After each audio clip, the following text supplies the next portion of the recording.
Baik, kita di segmen terakhir dalam perbincangan kita dalam program Smart Business Coaching ya. Kita masih belajar tentang harapan para pebisnis di tengah pandemi dan bagaimana metodologi coaching ini dapat membantu ya coach ya.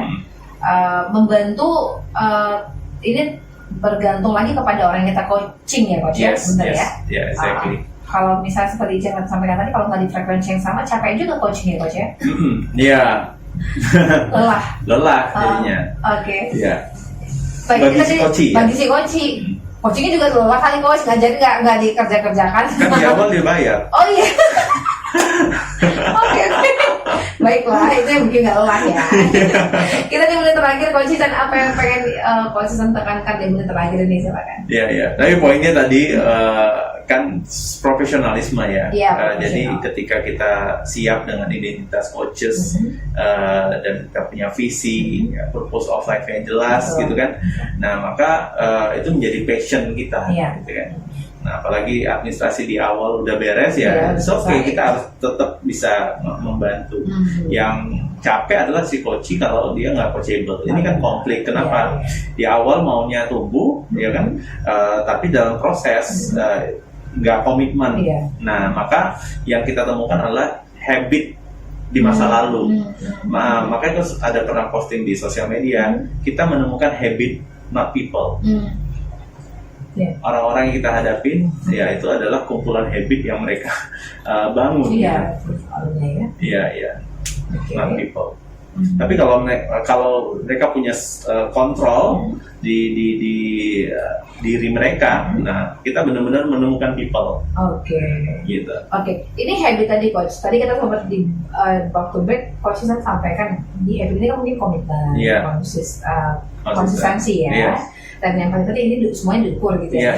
Ada di akhirnya kita kasih reward dan punishment. Nah ini bentuknya seperti apa coach? Nah nanti dari habit itu kan kita bisa ukur dan bisa menilai ya di dalam setiap sesi. Ya kira-kira oke nggak atau nurun nggak gitu ya. Nah kalau misalnya habitnya malah nurun, nah punishmentnya apa? Ya kan dia sendiri, coach sendiri yang menuliskan menentukan apa punishmentnya ya. Iya. Jadi punishment yang membuat efek jera ya. Kemudian kalau berhasil reward apa nih? Jadi kita harus memberikan reward kecil untuk diri kita atas keberhasilan aktivitas atau habit yang positif untuk mencapai goals. Ya kita bisa kasih reward sama orang, tapi sama diri kita kadang-kadang lupa. Kehematan sama diri sendiri kok. Tapi yang wajar kadang-kadang kalau misalnya terlalu, kita kasih reward dari diri kita nih, beli barang-barang yang kadang-kadang nggak oke, nggak worth it juga gitu kan. Nah mending ya kasih reward yang kecil tapi itu ngefek. Dan karena memang kita mau lihat ini pertumbuhan ya, bukan kepemilikan. Misalnya beli barang mewah gitu. Nah, pokoknya kalau ini bagus untuk motivasi ya. Tapi kalau ukurannya barang, jadi kalau kesuksesan diukur dengan barang, ini yang kita belum selesai. Tapi malah sebaliknya dia diukur karena progresnya, habitnya ya. Habit itu berjalan oke. Makanya Mbak Ica tadi ada cerita ketemu dengan para pengusaha yang ternyata kesuksesan yang mereka pikir itu bukan bergantung kepada barang misalnya. Mereka low profile, mereka itu karena begitu. Mereka udah selesai sama diri mereka terkait barang tadi. Akhirnya bukan barang yang menjadi motivasi ya coach? Bukan simbol suksesan barangnya terjadinya. Tapi progres yang setiap hari tumbuh minimal 1% setiap hari lebih baik. Ini justru sangat dasar karena ini akhirnya berbicara tentang motivasi ya coach. Karena kadang-kadang jujur nih ya, orang-orang yang pengen berhasil itu justru orientasinya adalah uang dan barang, coach, ukurannya kaya gitu. Sebenarnya itu terlalu sederhana ya coach ya, kalau cara berpikir seperti itu ya. Iya, makanya ada pertanyaan selanjutnya kan. Ketika itu terjadi, maka apalagi kesuksesan yang Anda ingin capai? Ya, dia sampaikan lagi nih, karena pengen begini. Ketika itu terjadi, maka kesuksesan apa yang Anda ingin capai? Sampai ultimate gitu ya, nggak sampai mentok gitu kan. Nah itu akan bisa membawa si klien atau coach itu bisa panjang gitu. Nah banyak orang yang udah mencapai, saya udah usia sekian, udah cukup, saya udah pernah capai apa yang saya nggak punya dulu gitu ya. Terus ngapain ya? Nggak memiliki makna hidup. Oke. Hati-hati itu bisa lari, bisa istilahnya bisa ya udah saya belum Jalannya saya aja. hidup nih ya kan, yang Iya. saya belum punya apa kematian ya mati bunuh diri misalnya. Itu enggak ya, ya itu cuma ini Iya. cuma cerita istilahnya. Nah tapi poinnya itu harus jangka panjang untuk bisa mempunyai visi. Ya seperti tadi kita pernah bahas ya di sesi pertama ya di awal. Nah korporasi kan mengembangkan dua teknologi yang sangat sekarang ini dibahas ya tentang automation, otomatisasi ya, dan design thinking. Gitu. Nah, ketika di coaching itu kan memunculkan design thinking, ya kan?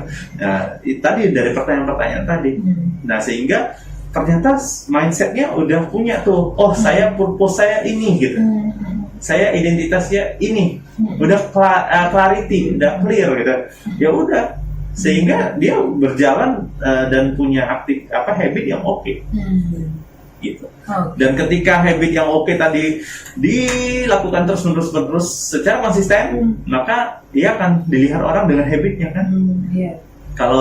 Kalau melakukannya dengan cara profesional, orang akan lihat dia sebagai pebisnis yang profesional. It's work ya. Bekerja ya tadi. Iya sih. Oke, lanjutan kita sudah ada di menit terakhir nih bersama kita. Silakan apa yang pengen Coach simpulkan dari topik kita sore hari ini. Baik, para pebisnis yang kenal ya sama Coach, yang punya program coaching bersama dan belum punya program coaching bersama Coachisan, pikirkan apa yang Anda ingin pikirkan ya untuk bisa mencapai goals. Memang itu tidak mudah ya, tapi dengan meyakini suatu keilmuan yang Anda perlu dapatkan, yang perlu Anda pelajari kembali, kemudian Anda lakukan, atau mungkin Anda melihat ya beberapa referensi ya, Anda mencari pengalaman atas itu atau pengalaman orang lain gitu ya, dan menemukan metodologi yang tepat. Nah, ini akan menghasilkan goals yang luar biasa. Oke. Baiklah, semoga ini apa yang kita sampaikan sore hari ini seperti sebuah rangkuman ya Coach ya dari pertemuan-pertemuan kita minggu-minggu lalu ya, bersama dengan narasumber kita, yang kita berharap kita bisa menghasilkan lagi ya narasumber lainnya di edisi selanjutnya. Yang pasti Coach Isan, terima kasih. Selasa depan kita balik lagi ya. Yes. Merah putih deh, boleh. Oh, pakai merah putih. Ada Garuda lagi. Ada Garuda aja nih. Nasionalisme banget Coach Isan. Oke, Selasa depan merah putih deh Coach. Oke, siap. Mudah-mudahan diingetin ya Coach ya. Baiklah. Dan semua listener, semoga perbincangan kita sore hari ini benar-benar memberi insight baru untuk Anda, atau remind ya, sebagai sebuah pengingat bagi Anda, karena benar-benar kita nggak bisa sukses sendiri. Kita butuh orang lain untuk ada di samping kita, menolong kita. Ya, yang pasti dengarkan terus program Smart Business Coaching setiap hari Selasa untuk Anda dan bisnis Anda tumbuh sukses luar biasa.